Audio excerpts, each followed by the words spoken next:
Good day, everybody. Brian here. It is June 19th, and we're going to talk about quants and what quants do. Now, again, this article is found on efinancialcareers.com, and the title of it is What Do Quants Do and How Do You Become One? So this is sent from somebody that sends me stuff, so thanks to them. They know who they are. So what is a quant? So quant finance jobs combine math and engineering skills. I believe engineering could be anything. We'll just say software engineering. Quants in finance look for mathematical relationships between underlying assets or create dividends based on those assets. So if you're in a bank, let's say, and you're able to create a derivative and put it to the market, we're now dealing with magical instruments on the market. Quants in finance increasingly work in areas like risk. Yep, especially now. More things are going flat, declining, and becoming more volatile. You make the most money in quant finance when you're closely associated with a profit and loss made by traders or portfolio managers. So that's hint, quant researchers. Let's go through this here. It's a lengthy article. Let me just go through the headlines here. I'll let you decide the detail of it. I'm not going to go into the history of it all. So the first one, I guess, is what is a quant and what do quantitative jobs involve? So the first one would be considered computational finance. So the more the popular methods is Monte Carlo, PDE, Lattice for financial modeling. So that's pretty well from what I've gathered. If you want to get the optimal pay, focus on HFT firms, focus on certain hedge funds. The smaller, more boutique-y ones, C++ is a definite skill you should focus on. I've seen a little bit of Java. Python is more on the front end, and the modeling part of it, the guts of it, we'll call it, or the core, better term, is done in C++. So the best paying jobs that I've seen in the world, Chicago, New York, but from what I've gathered in its peak, London, UK is your number one place to be. Continuing on, we have economics. This one's including micro, macro, international theory of the firm, labor economics, and I would never have thought quants do economics. Like they're what's called actuarial science. That's more economics. General finance, general quantitative methodologies with application in finance, whatever that means. Okay, so this is the other big one. Now, remember, I have confirmed in other podcast episodes that for this one I'm about to mention, your background in physics is what they want. And that's been confirmed multiple times up and down. So if you're coming out of a physics PhD, you're going to do very well in this area. Mathematical finance, math and analytical skills of finance, including stochastic, probabilistic, functional analysis, algebraic, geometric, and other methods. The other one is portfolio management, selecting, optimizing securities, capital allocation, investment forms. I don't think that one would pay as much. The top one I'd probably put out of all of this for now. Well, one I'd say probably is the math finance so far. Pricing of securities, valuation, hedging of financial securities, their derivatives and structured products, risk management. This is more the easier one to get into to validate models. It's kind of like user acceptance and software design. A measurement and management of financial risk in trading, banking, insurance, and corporate and other applications. So that's where you go and you'll use like value at risk and stuff like that and assess things. Not much going on there. I mean, if you get your foot in the door and you become a rock star in that, you rarely, but maybe get promoted somewhere. But usually when it comes to financial, like things like the financial, math finance, a lot of banks usually will go out to the Ivy League schools, the top schools in the US or UK, look for people, get the top grads and bring them in. And that's how they start those folks into the world of math finance, the real quant researchers. And don't forget, you're also going to be competing against people that have already been laid off as well, that have a lot of experience into the decades in this space as well. So another area that might, well, it should pay well is statistical finance. So here's statistical economic analysis, economic metric analysis, and application to financial markets and economic data. That one would make sense as well. Specifically statistical. I mean, that's going to lead you obviously into the machine learning, the AI stuff as well. And when it says here application to financial markets, that's probably going to be into maybe an internal system. So there's that. This one pays well as well. This is more infrastructure on the coding front, trading in market microstructure, looking at market microstructure, liquidity exchange, auction design, automated trading. That's what most people are after. Agent based modeling and market making. So out of that lot, market making is definitely top for even the smaller market microstructure, liquidity providing, exchange, anything to do with the infrastructure in there.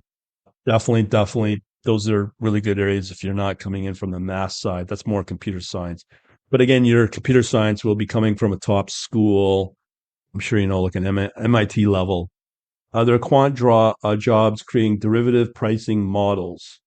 So here, now let me repeat this. This is coming from eFinancial Careers. These are a premier website in which industry uses. I would not be listening to the Yahoos that you see on YouTube, the ones that think that they're some form of messiah, if you know what I mean. Like a lot of that is questionable. I think there are people from the industry through commenting, making fun of these people, thinking they know everything, and they're just in some low level prop shop, let's say, and they think they're all that, which they're not. And there's a lot of them out there on places like YouTube and social media. So do not listen to any of them. They're just putting out, you may think they may put out useful information, but you're just basically operating in the dredges of on the fringes of the financial world. You know, we're talking like retail Forex. You know, people think they're quants and they're just putting a name on there for marketing purposes. So we'll leave it at that, but you're probably better off to look at more industry known sources, like, as I said, financial careers. All of this is free as well. And this is also can be made out to some of the larger, well-known educational schools. Think they put stuff out that might be worthy. I don't know if it's recognized. I think the CQF may have some relevancy. Anything else, I'd be questioning him because they're getting pretty expensive. A lot of these so-called schools and academies and stuff. I'm more focused with, if you have not seen, it's a good plug here. I put out a whole slew of videos on all the courses that just got posted on newquantlabsnet.com. So that's up. You can check them out on YouTube and all the various places on the website, quantlabsnet.com. So I focus on the individual mom and pop traders. These type of career tips are for those that want to get into this field, but in high paying field, but via proper institutions and the recruiters out there that'll get you there. And again, this is all free, and these resources are free too. So don't pay anybody for this. It's kind of be a waste of money. All right. So there are quant jobs creating derivative pricing model. Okay. So everyone's referring to the GFC, global financial crisis. That redefined everything, brought in years of uncertainty, it says here. So so before the GFC, the emphasis was on increasing complexity, creation of exotic derivatives. Well, guess what? We're at that point again. It's just CLO, things like that. So we're going to have another blow up, but I think we're having a bigger, much the mother of all blow ups coming, and it'll get all regulated and stuff. So if you're a trader listening to this, you might want to sit on the sidelines in the proper money, things like gold, and less speculative. And derivatives is definitely speculative. So be aware of that. Focus shifted, taming complexity, and increase the realism and robustness of pricing models. So that's what's been focused on up until 2008 in the GFC blow up. 2024, we are in a similar world, because everything's more computerized with the internet, it's going to be bigger and the risk is bigger. The leverage is bigger. Quants who work on derivative pricing models are referred to as derivative pricing quants or simply pricing quants. They may be called Q measure quants because they work under the risk neutral or Q measure. So that's the interesting point there is I've had real quants tell me when it comes to any kind of trading strategy development, yeah, you want to look for things that are risk neutral. Okay, so this is where it gets interesting. And this article gets very interesting that you might not know about. This is all new to me. Quant jobs applying existing models. Q measure quants have the opportunity to contribute new derivative pricing models. Risk aversion dictates all this. So most quants implement and customize models that have already been created by someone else. So remember back in this whole game started under James Simons. I think Paul Wilmot kind of like made it big with his book, Derivative Modeling. Same with John Hall back in the day. And Quant came out of all of that. And we're going back 15 years. So it's all gotten more sophisticated. So when it says have been created by someone else, that's the stuff we're already talking about. I see it in the news every day where I'm seeing very rarely a new model type. But what they're saying is you're just optimizing these models for today's market and market conditions. Continuing, no room for innovation. You can engineer custom solutions around existing models.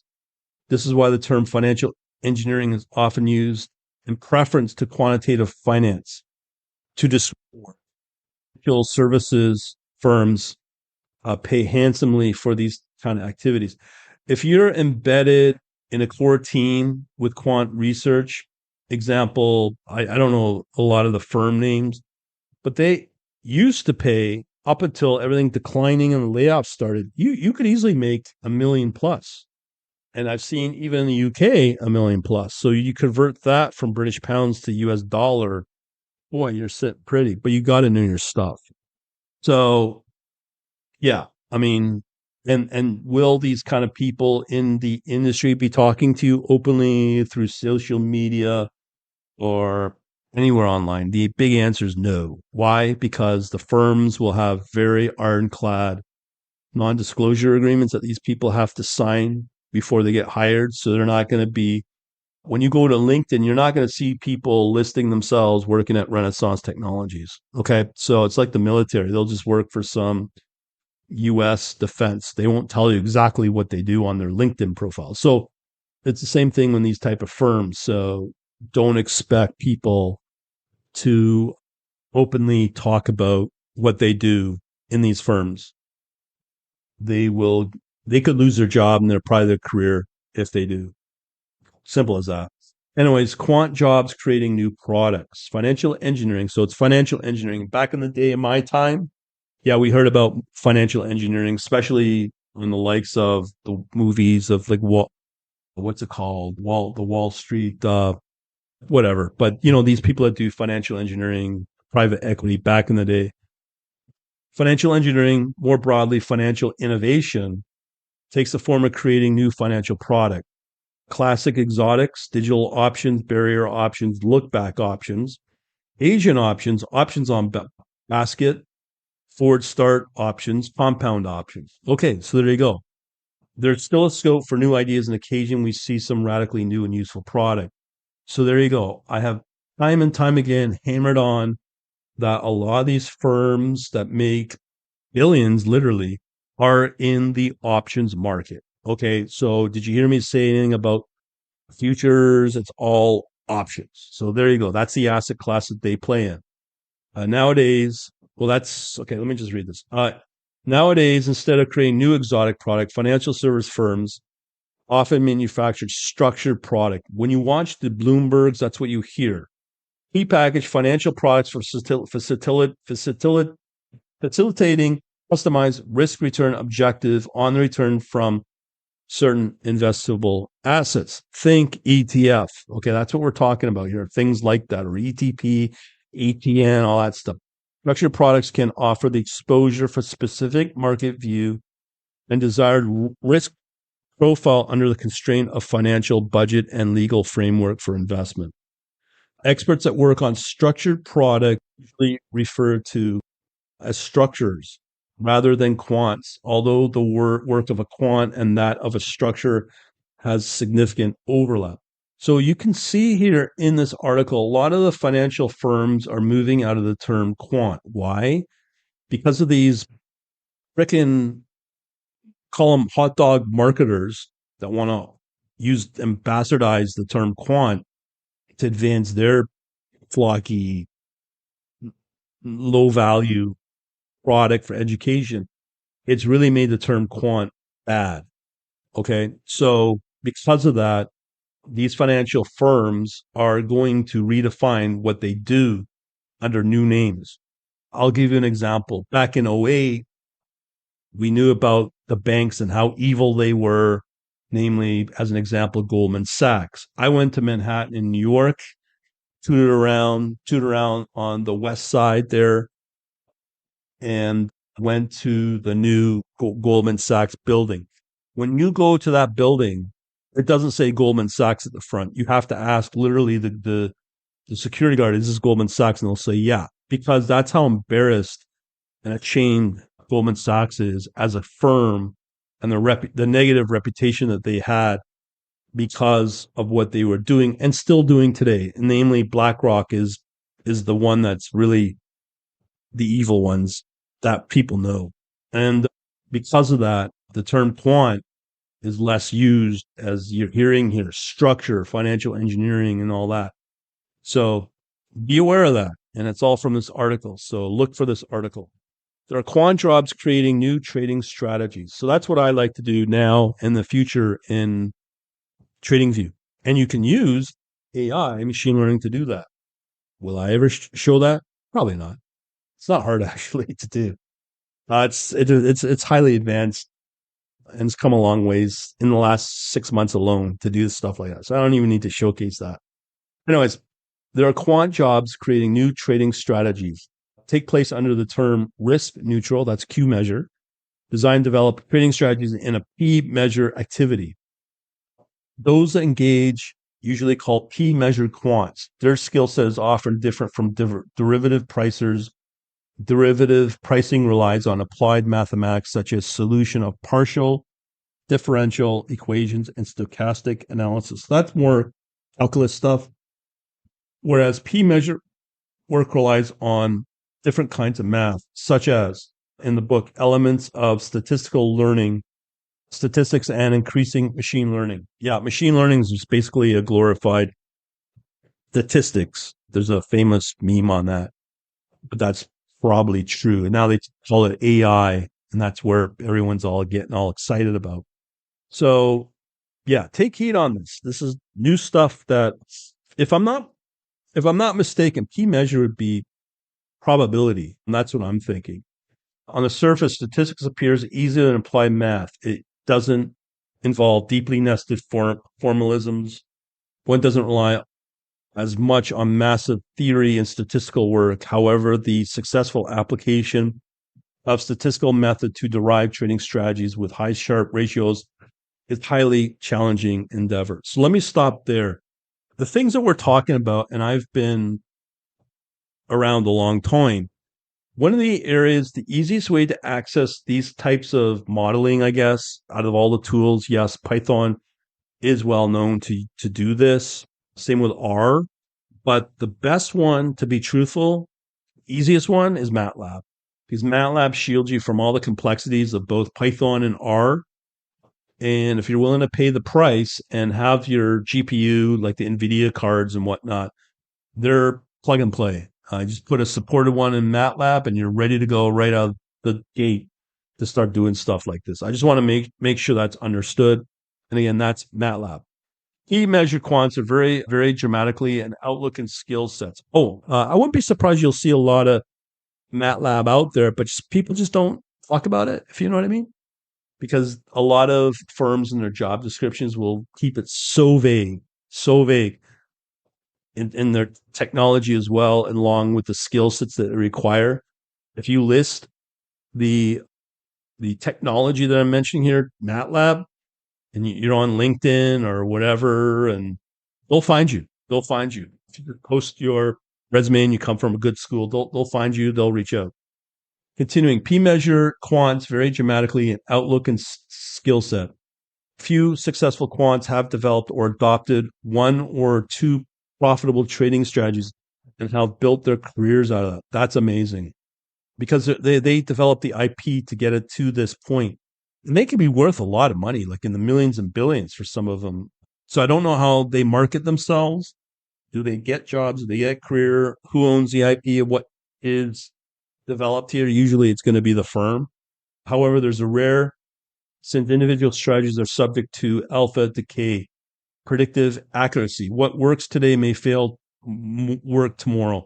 That's very true. You probably need to thrive and survive in today's economy where everything's going to go volatile. You probably got to have at least 4 to 5 models that work, mean reverting for the volatility and the right assets to focus on. Therefore, many quants invest their time and efforts in the development of sufficiently general methodologies and frameworks, be it scientific or software, enabling to quickly generate new trading strategies and adapt the existing one. There you go. So it's universally applied for any asset class. Many trading firms have taken this activity to an industrial level. They constitute factories. If you know about software, basically frameworks and libraries, and these are going to be in-house. New constitute factories for the mass production of trading strategies. Others provide service to these firms in the form of software, connectivity, data, etc. So here's the thing. Those that start up consulting companies, connectivity, data, consulting for learning, I guess, they're the ones that probably fail at this business and don't survive because it's very difficult to survive and make profit consistently at this. It's kind of like no different than being an all-star baseball player, basketball player. You're only in your prime for so long, but here it's not limited by age. But to be able to continue to do this at this pace is very difficult. Much of the time, P-Measure Quant is spent on backtesting trading strategies and ideas, testing predictive models on historical data. Actually, in one of my groups, I show in that video, it was a 40-minute video I did yesterday on why I do this in TradingView for backtesting. I think backtesting, number one, without a doubt, in the simplicity and how quick you can get an answer on it is TradingView. Another one that, as I said earlier, people are missing out on is MATLAB. When creating trading strategies, the nature of your job as a quant varies dramatically by trading frequency, holding period, and asset class. So we already identified that options is probably the top by a long shot. Forex as well is a big one, and I'm sure crypto's out there as well, depending upon the performance of crypto, namely Bitcoin, Ethereum. Quants working for high-frequency trading firms is ding, ding, ding. For example, build their strategies on tick data, which arrives every millisecond, microsecond, or nanosecond, whereas quants working for longer-term asset managers, more on them later, look at hourly or daily returns. Wow, this is long. I'm glad to do it, but I'm learning a lot here. That's why I do it. Again, thanks to the person that sent this out. Okay, so let's see here. Well, there's just so much here. Okay, let's continue.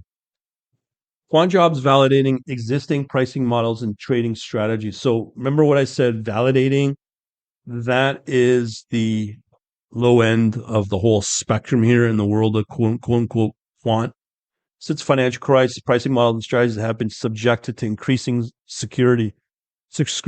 Yes, 2012 Knight Capital Fat Finger event where it caused a flash crash every couple of years in different asset classes have contributed to this. So yes, they are bringing out this thing out of the BIS in Switzerland, regulatory framework, MFID, which is very, very stringent. I think they're bringing out MIFID, a third one, meaning trading strategies need to be regulated and overseen. So here it says, require the nature of trading strategy be disclosed to the regulator and stipulate requirements for an audit trail. Ain't that amazing? And we're on our third iteration of this regulation. So if you're in Europe, you'll probably have to go through this. I wouldn't be surprised it's the same in UK. I don't know. not on the inside on that about the UK. Regulatory attention alone is not the only reason why pricing models and trading strategies should be carefully validated. This is like outside your firm. Trading firms themselves are naturally interested in their validation. Trading strategies, and especially derivative pricing models, are often very complex and non-trivial. Expert models, creators, and subject to same conflict of interest are therefore needed to validate them. This need has given rise to a different speciality, model validation quants. Let's talk about just at a high level. A lot of these firms, the hedge funds, let's say Citadel, Ken Griffin, who founded it, he's a con man. Anybody you can hear him say, talk, he basically, I shouldn't say he's a con man, but there's just questionable things that are done where he'll buy up a lot of the order flow coming out of the likes of Robinhood. I think Schwab is another in the US from retail traders, and then will manipulate those orders before they're even executed. And that's illegal in many countries, except the States. So these are the sort of things that these founders get away with, and they'll just, some henchman of the operation will get charged. Think of Stephen Cohen as another example as well over at SAC, and now he's involved in point nine or whatever it's called. But he did no time, but his fallen lackeys did. So be careful there. That's the problem of this field, especially the top dogs will always get away with everything, or they'll say, oh, I didn't know, whatever. On the other hand, model validation quant jobs are less glamorous, as I said, that originators of new models and strategies, they suit more detail-oriented people who don't work under the pressure of the front office. Model validators work to less stringent deadlines, and they have the opportunity to thoroughly test the idea of others. As a byproduct of their product, they are often responsible for the docs. Now, for the quant researchers, I saw jobs that had expectation of turnaround time of an idea. Coder or quant comes up with that solution in 2 days. 2 days. 2 day. It's crazy. Quant jobs on the trading floor. This is where you're going to get heart attacks. This is for young people. It's not meant for older people who are going to get a heart attack. Closer you are to the P&L, profit loss, made from trading, the more you'll typically be paid as a quant. Most quants don't own the P&L. Instead, trading short-term investment, long-term decisions are made by others, the traders and asset managers. I've told you the story of the head trading desk when I was over at CPBIB. Yes, he had a whole whackload of pills around him. He was not a young guy. He was probably 35. Boundary between the two roles can be quite blurry. Algorithmic trading business, the quants are responsible for developing the trading strategy. When you hear algo trading business, these are usually prop shops, the smaller basement operators, not the big firms. I'm sure the big firms will operate a certain way, but they're going to just have more stringent policies. But as they move up, they get to know more. Role of a trader in this context, called the book runner, more formal and less creative than that of a quant. Trading decisions have already been made by the quant software. Book runner role amounts to vetting or validating these decisions. That's going to change radically when it comes to it'll change radically with AI kicking in. So you'll see less of this. In practice, the quant and book runner must work closely together for the trading endeavor to be successful. Again, I think AI is going to replace all that. By comparison, if you quant pricing derivative and writing derivative pricing software, you'll often lack hands-on trading and hedging experience, and you won't have client relationships. That right there, ding, ding, ding, client relations is part of a firm building revenue. So those folks that are on the front line, front facing with clientele, investors, a way to put it, they make good money too, real good money with their packages as well. Like their bonuses will put them over $500,000, maybe 750, maybe to $1 million. I don't know. You know more in detail than the trader how the products are priced, but it's the trader who knows the dynamic hedging know-how. And it's a trader who usually is compensated for that. There you go. So it's a trader that gets paid, not the guy or a gal that comes up with these ideas. They're well paid too. Many options traders, so options, the asset class themselves, come from quant background and have previously worked as pricing or desk quants, which we elaborate on later. Quants who are closer to the money, to the P&L, usually get larger share of the profit. However, with this proximity comes the increased responsibility who will lose their jobs first if the trading strategies don't perform. Remember what I said about the all-stars in baseball, basketball, and all that? There are quant jobs in asset management firms. The word trading is used to describe shorter-term tactical decision-making, whereas investing reserved for longer-term, more strategic making. Professional makers tend to be called asset managers or portfolio managers. Portfolio management jobs are P&L owning, so you'll get top cash there. Portfolio managers, again, are responsible for the bottom line. But if you're not consistently bringing in the profit, out the door you go. If their methodology is systematic, quantitative rather than discretionary, and you'll see less and less discretionary, may also describe themselves as quants. Or they may be working with quants who perform the analysis for them but don't own the decisions, therefore don't own the P&L. Wow, this is very good. Quant desk jobs. Desk quant supplements the trader portfolio manager on a trading desk. That's what I saw. And they usually work directly with the trading desk and the head of the trading desk, which I pretty well saw myself and witnessed across multiple trading desks on one trading floor. Desk quants usually sit on the trading desk with traders, whereas derivative traders and model validate along with the technology often sit separately and may work in cubicles rather on trading desk. That's true. I've been part of that. Different trading desks pay different levels of respect to their desk quants. Some desk quants are regarded as quant gurus. Yes, they would be. They'd be the front line to the trading desk. Others simply perform the number crunching required by the traders and aren't as important. They're important, believe me. They just don't they get paid well, but they're the ones with the pitching the tents under their desk. But they're very well compensated. In such case, desk quant is usually based on a tighter schedule, or tighter indeed, than those of a pricing quant as seen on the front office. There are quant jobs in risk management. So this is the one that doesn't pay as well, but less pressure. So again, let's see here. People with quantitative finance expertise often serve not only as risk calculators outside of AI is going to do all this, but as risk managers, since the financial crisis, risk calculation has grown in importance relative to trading as more critical supporting non-revenue generating function. Risk calculation may involve not only quant talent, but the technologists who build the risk systems. A lot of this is internally built. Robustness of these systems play an important role in the bank's success as a business. Now, again, as I said about MATLAB, this is where MATLAB excels and will make life much easier.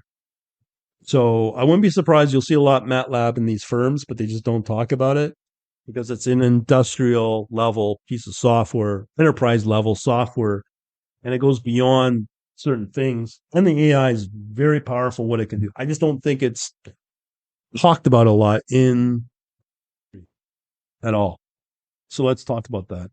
Risk numbers used in the form of VAR and CVAR. I've already mentioned this. Value at risk and conditional value at risk and related metrics are relied heavy on this. Global financial crisis metrics have been supplemented by various valuation adjustments that banks must make when assessing the value of derivative contracts and those they have entered into. So when you see the valuation and adjustment, that's put in quotes. Those are another way of saying not only will we change our strategies to be more profitable, but we will change out the people that implement it and research all that, meaning layoffs, and bring in new teams. That happens all the time.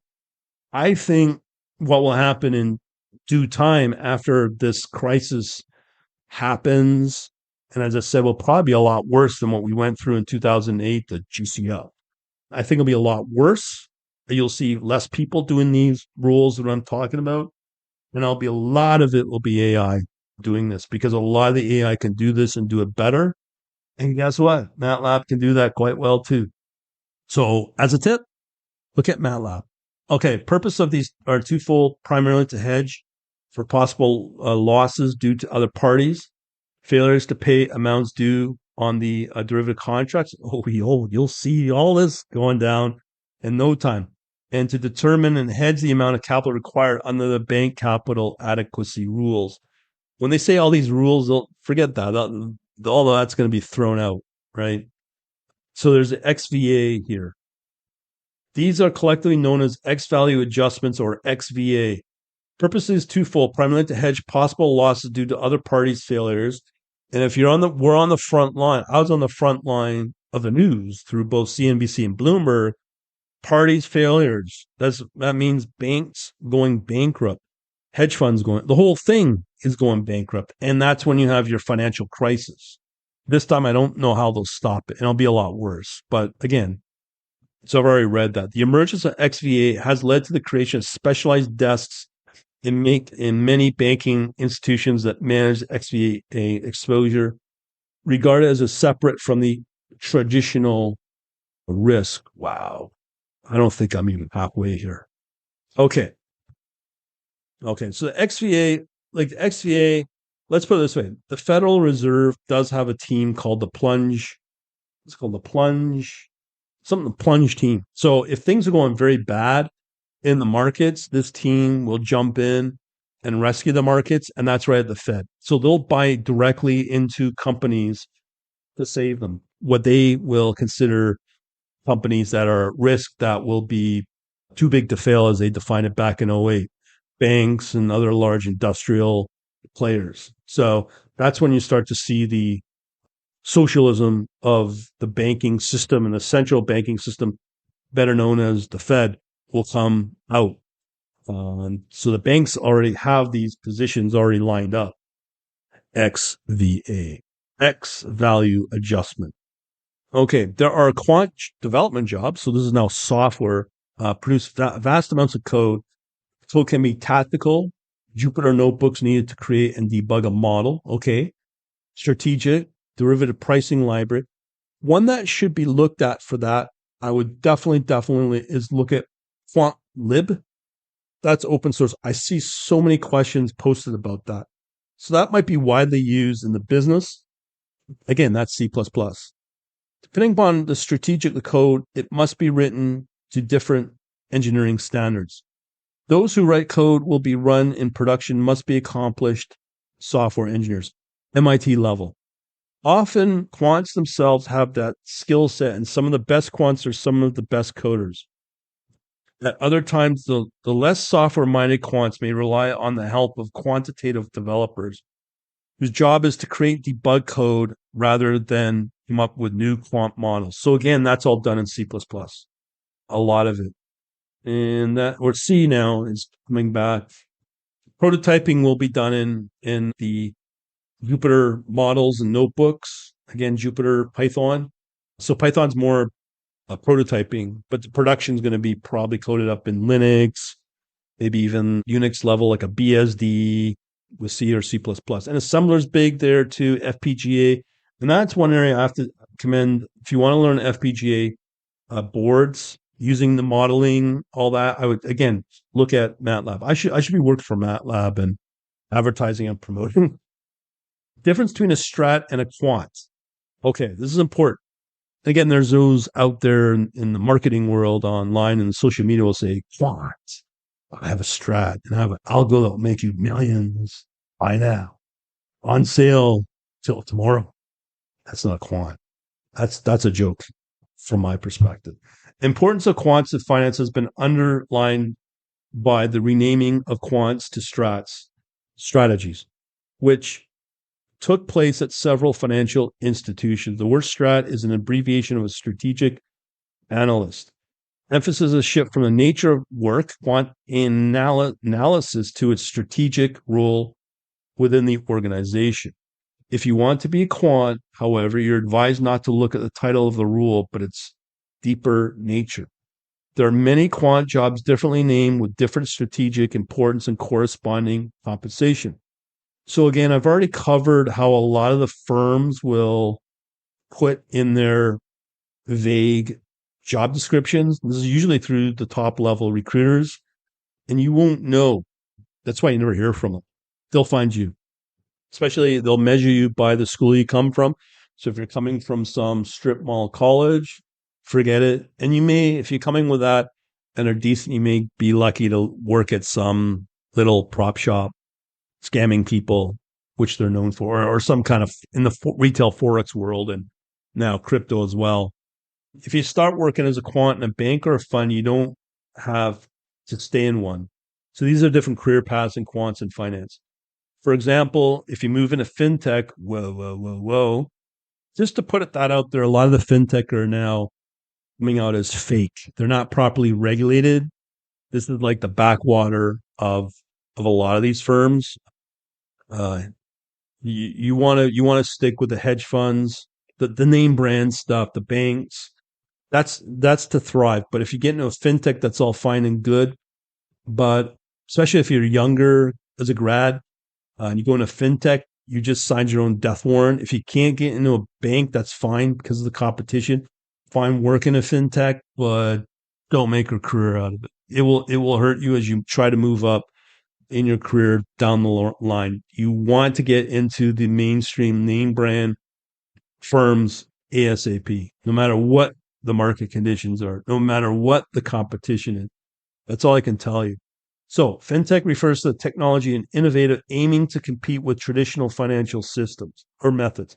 So again, the traditional financial methods are the big boys in the delivery of financial services. So you want to stay in the world of traditional financial firms. That's a good way to put it. Some larger fintechs are competing with established banks and hedge funds for quant talent. This applies particularly to non-bank liquidity providers. So once again, if you have coming out of a good school, all the education you have is good. Yeah, you want to be in a name brand bank or hedge fund that we all know. Fintechs, we don't know. They're just like startups. So here we go. You can also move to the Magnificent Seven, Apple, Amazon, Apple, Meta, Microsoft, Nvidia, and Tesla. These firms hire quants to do machine learning and artificial intelligence systems. Tesla is an interesting one because Musk is building out his what's called XAI. So he is hiring HFT and quant people. I think if you're in a company like any of these, it's just as good as being in a bank. And I'm sure the bank will gladly take you if you're coming out of one of these companies. Yeah, so that might be a good option as well if you can do that. Not all quants are employed by banks, hedge funds, and other financial firms. Some in academia. Now, this is where I'm bad at my job. I can't make money. This is where they all end up. from my from, from my experience with our blog, booted off that by the people in academia, the failed quants making an educational career path. Pay is lower here, but the problem you solve can be a lot more interesting if this is what you want. University of Chicago is pretty well known for this. As you get more senior if you can handle the woke environment, have fun. More senior can be possible to sit in both worlds and have an academic job while working in a bank or a fund at the same time. In that mind, you probably get a decent pension. So who's going to complain, right? For quants who want to publish research, there can be opportunities to work on research desks or non-bank organizations that publish blue sky quant research. For example, Bloomberg has a sizable research division, but not a trading firm. I've applied to Bloomberg twice and I've gotten interviews. They're tough. From what I remember back in 08, 07, I was applying and it was Eastern Europeans that seemed to control Bloomberg in that tech world. I don't know what it's like now, but they're tough and I'm sure they are tough to get into. Skills you'll need for quant job in finance. Quants don't work in isolation. So you got to be a team person here. I said before, if you're not willing to go into supervisory roles, you will not last in these firms because you become less valuable. Unless you are, as I said, otherwise, you're banging out all kinds of models and whatnot that are constantly highly profitable for these firms. Then they value you. They will be bowing in front of you. They collaborate and sometimes complete and cooperate with traders, structures, sales. Sales is another area that you go into because, again, it's client acquisition, looking for the investors, and that's revenue generating. So again, this includes technologists, risk analysts, and other quants. For this reason, so-called soft skills are just as important as quant skills. Senior quants often end up managing people in projects. I just said that. People in project management expertise increases the importance of the quant career progresses, unless they choose to focus purely on technical side of things, which is rarely possible. I just said that too. Quants at various levels of seniority also have the task of convincing others in the usefulness and the importance of the work they do. This is what I didn't like about these type of firms, the politics of it. This is what I don't like. This is why I didn't want to stay in these kind of environments. It's brutal. As you get older, you become more disposable unless you're some partner level or moving towards a partner level. Then they'll keep you around, but they pay you well. But again, you got to be a yes man, yes woman to stay in these rules. As usual, there are many skeptics around, particularly when it comes to the latest approaches and technologies. Call them the fuddy-duddies. Yeah, I'm still recording. We are up to 49 minutes. Wow. This is how long this article is. Wow. Okay, continuing along. Okay, mathematics you'll need for a quant job. This you can learn on your own, but without the fancy school behind it with your PhD, it's tough. I mean, being a CFA may help as well. I just think it's just another piece of paper, another letter on your alphabet soup business card that helps you. But it's helpful from a knowledge point of view as well. So traditional Q measure quant rules consist of often numerical solution of partial differential equations, PDE, and stochastic calculus and analysis. So these are classical applied math. Such math used to be taught as mathematics and physics departments of leading universities. So again, I did mention the physics. So the physics is more preferable than the math. Again, it comes down to on how they break down the problems. Their thinking is totally different from a mathematician. So it's the physics people that are more desired in these firms, and they get paid better. Just as a hint, often quants came from relatively and string theory and fluid dynamic background. Wow. These areas where PDEs and stochastics abound. Financial crisis P measure jobs became more numerous. Such jobs relied more on stats than on PDE and stochastics. And it's going to radically change after this next crisis. But again, unfortunately, I think the AI is going to be doing more of that. So that's where you're going to have to focus on the AI side in the future. Quite surprised at this article. Well, yeah, okay, I'm seeing some things about AI here. Accordingly, most people were hired with statistical rather than applied math background. And again, physics has been the preference as well. Qualifications you'll need for a quant job in finance. Traditionally, quants have a background in applied math of various flavors, been known from physics departments. Bing, bing, ding, ding, ding. I've mentioned that. Physics departments at universities. More recently, with development of specialized quantitative finance education, pricing quants started to become more dedicated quant and computational finance programs. MSc in math and finance at Imperial College of London. Again, everything seems to be coming out of London, UK. I don't know why, but that seems to be it. And then the US is up there as well. But yeah, well, New York, Chicago, London. That's where the action's at. More recent years, dedicated math finance programs have been created at leading universities. In addition to these programs, which are usually delivered at master's level, is now possible to obtain a PhD in math and or finance or and or complete a certification course such as the CQF. So I've already mentioned that. And you're not hearing all of the other ones that I'm not going to mention. Okay. There's one out of India. Again, if you're trying to do retail on your own, do it. But to get into this world, this exactly what I'm talking about in this article is exactly what you got to follow. Nothing else. Because if you go in and you go, yeah, but that Messiah on YouTube told me this, and they get you in an interview, you will be laughed out so hard. Here's the reality of how this world works and how brutal it is. Let's say you have a trading idea and you get a call, you're able to talk to some bank. Okay, you want to talk to somebody in the bank about your trading idea or whatever you're trying to get out of the bank. Usually you'll be left in the lobby for a number of hours waiting for somebody to come down and talk to you. And the best you'll get is an intern. And then if the intern says, okay, then you go upstairs. And this is the level of brutality you'll go through unless you're verified. Talked about that before. Our analysis of quant-related juniors at Barclays and UBS showed that most studied STEM subjects, with math in particular being highly prized, although they were also finance and engineering students in the mix.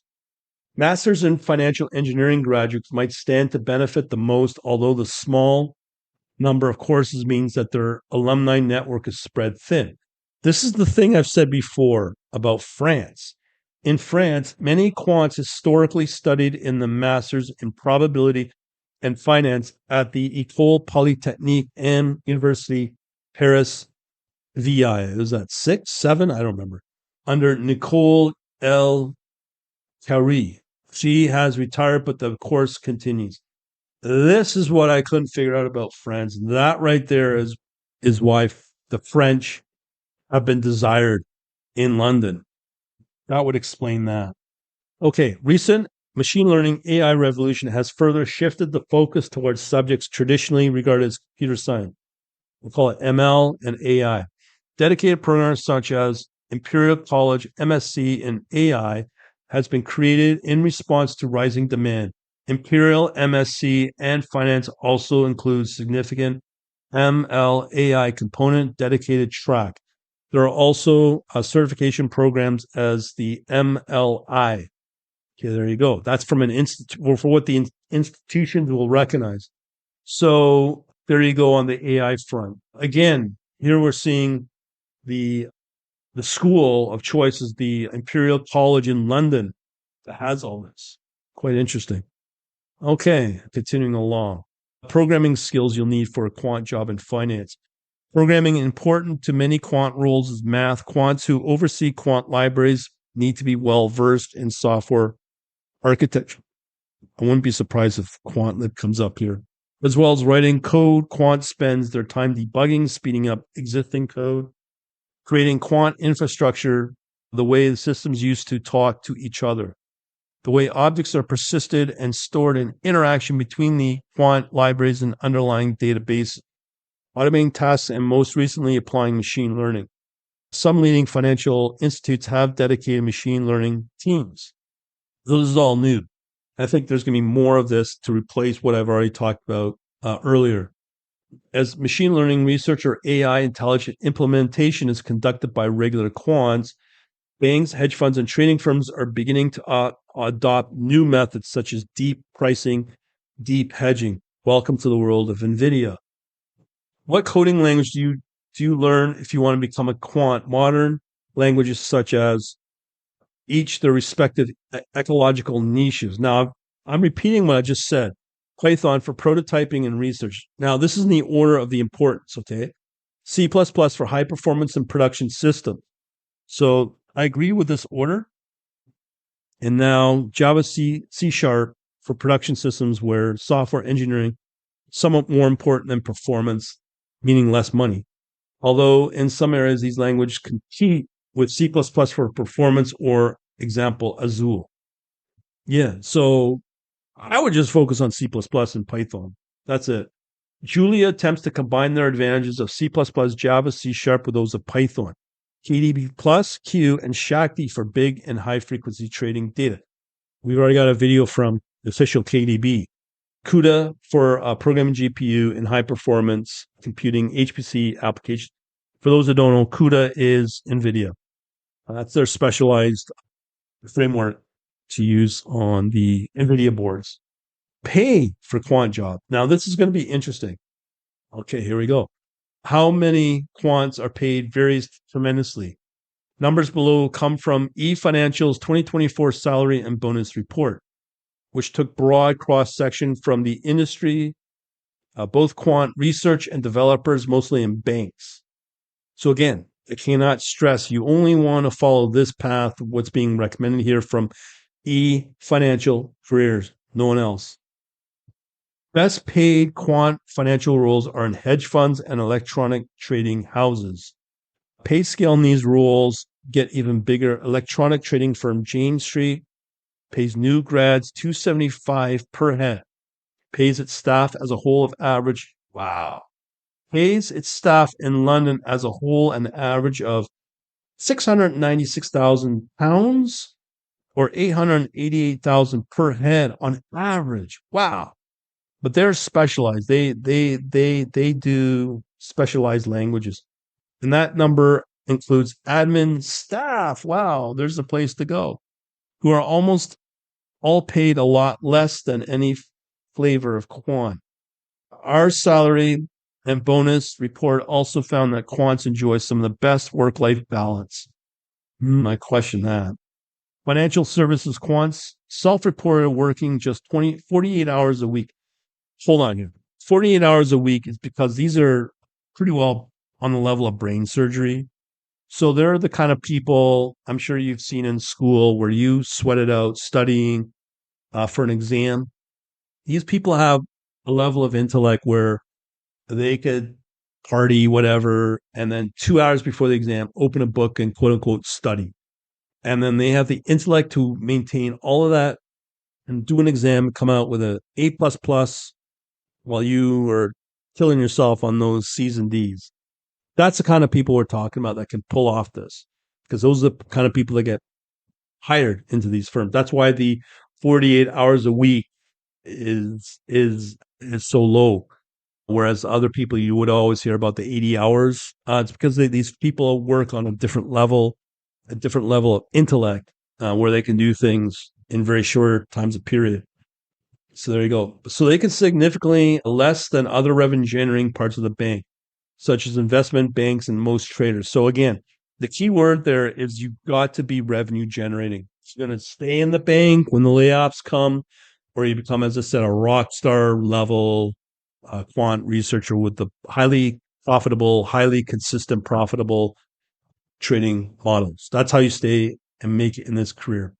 Anyway, so this is the last part. Average quant compensation by rank and quant rules for 23-24. Okay, so if you're an analyst, average salary 100K. This is now US dollar. Average salary 100, average bonus 25, so you're at 125. So if you're an associate, you're at 107, average bonus at 44K, 151. So to get in these roles that pay higher, vice president, you got to be supervisory and managerial and more a project manager, because again, you're moving up and you're pretty well taking on more stress. Vice president, 188 average salary, average bonus 102, 290 total. Director, 232 average bonus 139, so total comp 371. There's no mention here about managing director and whatnot. There's not as much as you would think. Okay, so a couple of comments I saw here. 5 likes, no comments. Yeah, so that's interesting. Very interesting article. Thanks to who sent this out. I think this is great to know for new information about what's going on in the institutions, whereas the schlocky YouTubers and social media folks that are trying to hawk and sell you a hot dog for $2,000 know what's going on and follow the free sites like efinancialcareers.com. And there's some good recruiters out there. So as you can hear, sign up for my podcast for more stuff on this level. And you can go over to my site, quantlabs.net, quantlabsnet.com. And if you want to follow the path of stuff like this, but more for your own independent way, running what Dr. Ernie Chan would call your own algo trading business, follow what I'm doing. There's a big learn tab at the top there. When you get to the site, click that, opt in. We're gonna have more events happening on these topics and private memberships. And hopefully we're building out, and it's already built out and already in place now with the courses, along with the whatever comes out of it, events mostly, and other content. So with that, keep in mind, my focus is on TradingView because it's just easier, quicker. All the hard stuff is done for you. I mean, it's fine script, but you can still do some very powerful things with it because you can watch the data on a 10-second time frame if you really wanted to, and you have access for very little cost, access to the exchanges, and nowhere else offers that unless you're willing to pay big money. So things like that I would consider, and you can still do quantity stuff, but just in a different language. From the research point of view, I'm definitely interested still in the Python, C++ level stuff, but obviously TradingView doesn't offer that. But the funny thing is, a lot of companies and a lot of trading gurus are moving to TradingView because of how they're evolving as a trading platform and social media or community app. We'll leave it at that. Thanks for listening. Again, go over to quantlabsnet.com. And thanks for listening to this lengthy podcast. I think it's a very valuable one for self-learning and all that. And have yourselves a good day.